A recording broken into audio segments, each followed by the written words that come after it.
Here we go. Welcome, ladies and gentlemen. This is Metal, episode 2. Of course, ECW pre-show. This is the ECW pre-show for week number 11. So, here we go. Second episode of Mel. And man, gonna be a great main event. As later on tonight, your main event, 35 matchup with Mel. Rusev goes 1-1 against Johnny Mundo, Johnny Impact, Johnny Nitro, John Morrison. Where the hell you want to come when you're just gonna keep him as Johnny Mundo. For Lucha Underground, stuff like that. So anyway.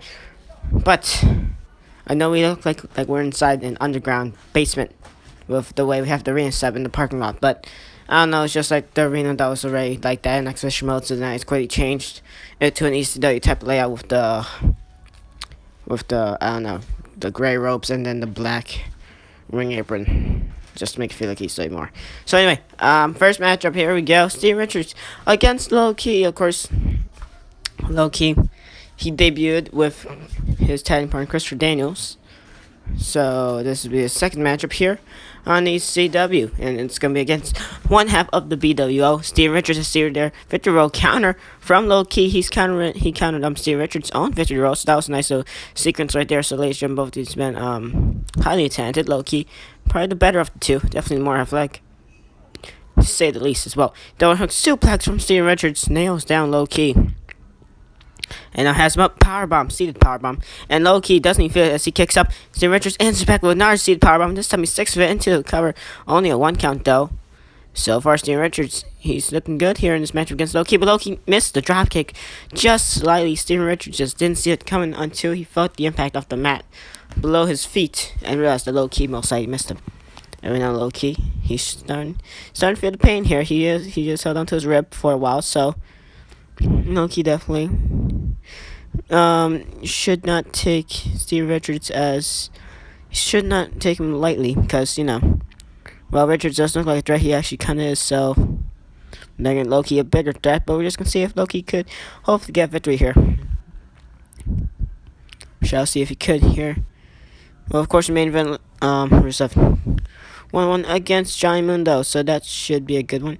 And we also got, I don't know, trying to see the second matchup. I can't remember the thumbnail was set, so we also got Erick Rowan going 1-1 against hayabusa. Erick Rowan, one half of the what?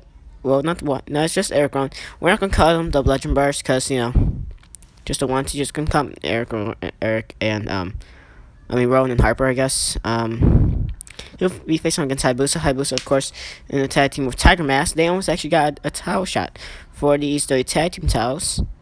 Sadly, they did not win the number contenders matchup. So that was that.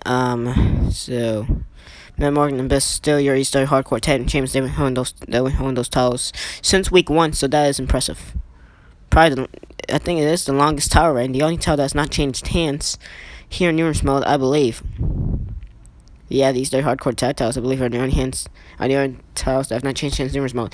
The Raw's X Division Championship, SmackDown's Cruiserweight Championship, and here in ECW, the Hardcore Lightweight Championship has not changed hands either, but that does not count since they were debuted later on in the series on numerous modes, since we had to do the whole 8-man tournaments, stuff like that, so it came a little bit later. Anyway, Steve Richards, how did Loki even land on the ladder? I got no idea. It doesn't make sense, but okay.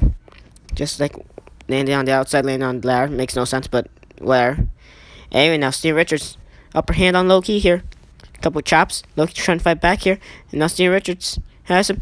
No, never mind. Scuba rub counter from Loki. Only a 1 count.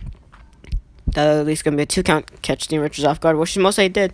But Richards able to kick out before 3. Loki figure 4 leg lock locked onto Steve Richards of the BWO. And now counter to one of his own. Nice transition. Loki counters with the slingshot.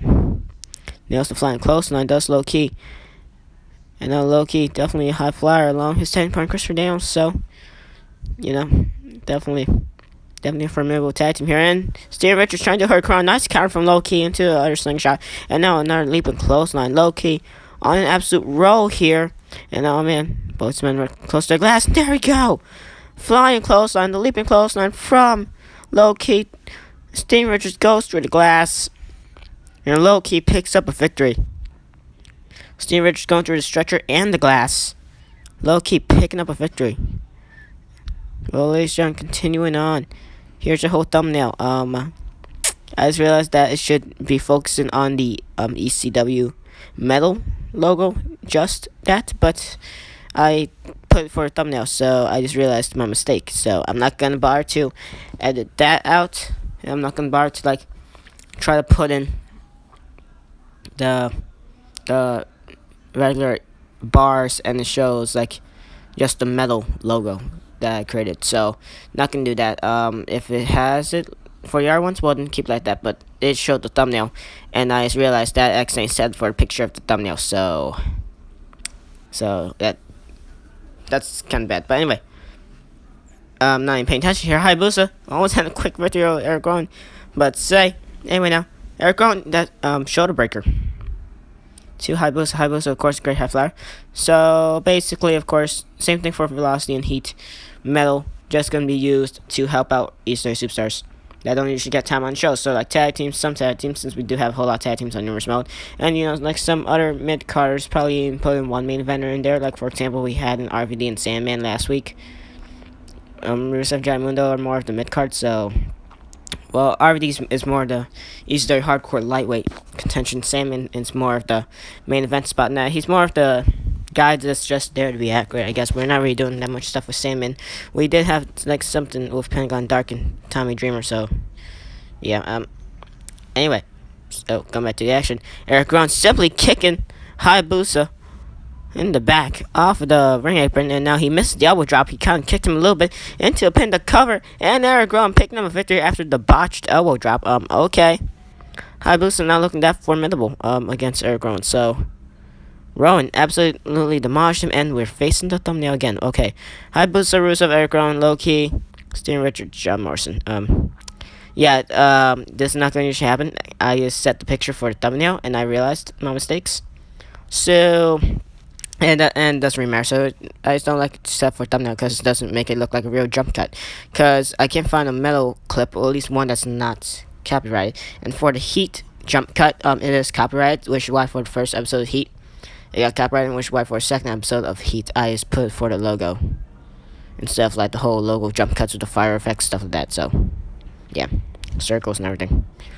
Anyway, now Rusev just gonna throw Giant Mundo off the ring apron. Immediately get into the action here in Mundo. Giant Mundo just immediately getting like launched over. Rusev, of course, very formidable, very strong. He has defeated Drew McIntyre multiple times. And now into the accolade. Rusev trying to end this one early here. Morrison, or Mundo, or Nitro, or Impact, whatever you want to call him. We're going to try to keep it as Mundo, but I probably will occasionally say Morrison, so yeah. And now, Giant Mundo trying to nail the Hurricane, and Rusev comments tracks, switched that up to a powerbomb, and they have Rusev. He's just gonna fall off. Both these men crashing and burning, and now Rusev, well, he just goes through steel steps. Some fast-paced action here by Giant Mundo and by Rusev, and ladies and gentlemen, this is what he says all about that hardcore extremist type. Although since this is a hardcore matchup on Brooklyn Revolution, it's always gonna treat quick enough. Put the matchup to be long, then it's still gonna be a quick matchup either way. So that's what I do it for Raw or SmackDown. No qualification matches. Well, then that it's just gonna end up being like super duper like 20 minutes probably. Anyway, now Rusev, well, he got pinned from Giant Mundo for a second there after he like fell off the ring apron. Both these men taking extreme bumps on those ring aprons. We're already on your main event of Metal. Well, Metal is not supposed to be that long. Neither is Velocity, neither is Heat. So, yeah, but since, it's Metal, and so it's represents ECW. So, a regular ECW episode has all extreme hardcore matches, and then so does Metal. So, since they're both hardcore matches, basically, they go by very quick, which is why ECW, we get lucky if we make it over more than 20 minutes. If we could make it half an hour, that's cool, but the only one we've gotten half an hour was the pay-per-view, to be fair. Anyway, now, not an accolade, but the end convice counter by Rusev to Giant Mundo. Imagine Mundo tapped out of that one. CM Punk over on Raw will be impressed. Anyway, now another accolade from Rusev. Mundo, he's going to have to get out this one time. I don't think he does, because Rusev hasn't, he had it completely locked in, but Giant Mundo counter back suplex through two steps, and Mundo picks up the victory against Rusev. Great counter from Giant Mundo, as he just completely lifted up Rusev, that slipped out from the accolade, lifted him up for the back suplex. Through two steps, the 1, the 2, the 3. Mundo picks up victory. well, that was the pre-show. So thank you guys for watching. I know it was quick. It was actually very surprisingly quick. So yeah. That's that. Metal last week. Well, by last week I mean a couple days ago, since we really don't have a schedule. Cause let's see, we got Raw's pre-show Heat. Then we got actual Raw. We got ECW's pre-show Metal. Then after that we got regular ECW. Then after that we got SmackDown's pre-show Velocity. Then we got the regular SmackDown, and then after that we just got Superstars that's gonna be joined branded. And then like every month we have we just have a monthly live tour house show in which we just make highlights, cause it has like a whole lot of matches. By whole lot I mean 7, but still. So yeah, and then we just make highlights because it's usually Raw versus SmackDown, SmackDown versus ECW, SmackDown versus Raw, Raw versus Raw, SmackDown versus SmackDown, ECW versus ECW, and it has no storylines driven into it whatsoever. It's just for the use of hand random matches. So yeah, because it's not supposed to have storyline. It's a live event, so really no storyline is supposed to be driven into there, I guess. So yeah. So don't miss next episode of Universe Mode, which is gonna be regular ECW. And so, man, do we have a stacked card? We have a good card. Let's just say, I'm not gonna say any of the participants. Let's just say for this episode of ECW, it is going to be hard hitting. And the main event definitely unique, and we're gonna have 2 non-title matches in the 4th matchup and the 5th matchup. So then you guys can be ready for that. Thank you guys for watching this episode of Universe Mode. Catch you on the next one, which will be ECW, which we could hopefully upload today. Today is Christmas Eve, so yeah, it's gonna be cool. So I'm gonna be able to have enough time to probably even do Velocity. If I could do Velocity, I will do Velocity. I already have the match card down. I already have the match card down for SmackDown as well in storyline. So I already have everything written down. And storylines I want to do 2 weeks in advance. So I have everything down all the way on to week 13, I believe. So I'm good. Thank you guys for watching this episode. I'll catch you all in the next one, and bye.